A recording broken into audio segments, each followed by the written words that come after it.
नमस्कार, आप देख रहे हैं जनता की आवाज न्यूज और मैं हूं आपके साथ ज्योतिका। आइए रुक करते हैं खबर की ओर। प्रधानमंत्री मोदी के बिहार दौरे पर यूपी के मंत्री ओम प्रकाश राजभर ने कहा, जब राज्य की बात आती है तो बिहार को एक पिछड़ा राज्य माना जाता है। एनडीए सरकार और प्रधानमंत्री मोदी का मानना है कि बिहार को अन्य राज्यों की तरह विकास के पथ पर अग्रसर होना चाहिए। पीएम मोदी, सीएम नीतीश कुमार और एनडीए मिलकर बिहार के विकास को आगे बढ़ाने के लिए काम कर रहे हैं। पूरे देश में इस बात की चर्चा रहती है कि जब प्रदेशों की बात आती है तो बिहार को पिछड़ा प्रदेश के नाम से जाना जाता है, ऐसा लोग कहते हैं और है भी, हम भी मानते हैं। एनडीए सरकार और देश के प्रधानमंत्री जी की पहल है, सोच है कि और प्रदेशों की तरह बिहार भी विकास के रास्ते पर जाए।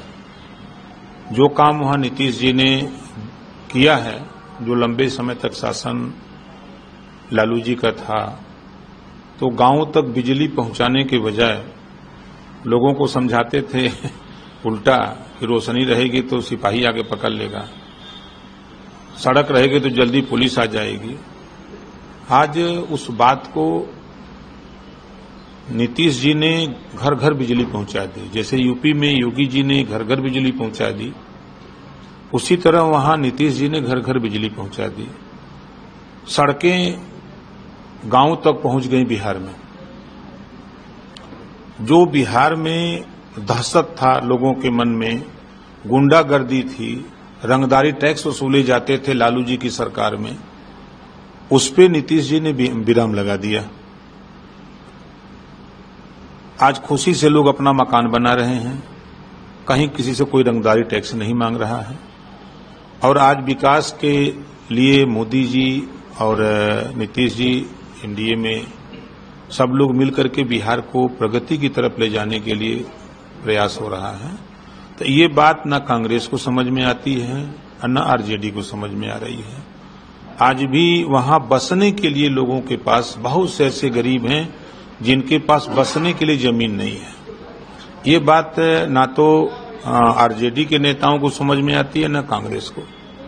उल्टा चोर कोतवाल को डांटे, एक कहावत है। ठीक उसी तरह 60 साल शासन कांग्रेस का देश और प्रदेश में रहा। जब कमजोर हुई तो कभी आरजेडी को साथ लिया, कभी बसपा को साथ लिया, कभी समाजवादी पार्टी को साथ लेके देश में सरकार बनाई। लेकिन सरकार बनाने के बाद बिहार में कभी ध्यान नहीं दिया है, यूपी में ध्यान नहीं दिया। अब जैसे यूपी में समाजवादी पार्टी की सरकार जब जब रही है, तब तब पिछड़े दलित अल्पसंख्यक का हक लूटा है इन्होंने, और वही हाल वहां भी। अब तो वहां का भी मुसलमान जाग गया कि हमारा शोषण हो रहा है। वहां का पिछड़ा दलित अल्पसंख्यक सब जाग गए हैं कि हमारा शोषण हो रहा है। अब तो वहां चिल्ला रहे हैं कि हम वोट देंगे आरजेडी को और यादव मुख्यमंत्री बनेगा। 3 दिन पहले बहिष्कार की घोषणा कर दिए कि आरजेडी को वोट नहीं देना है मुसलमान भाइयों। इस खबर में बस इतना ही। बने रहिए जनता की आवाज न्यूज के साथ।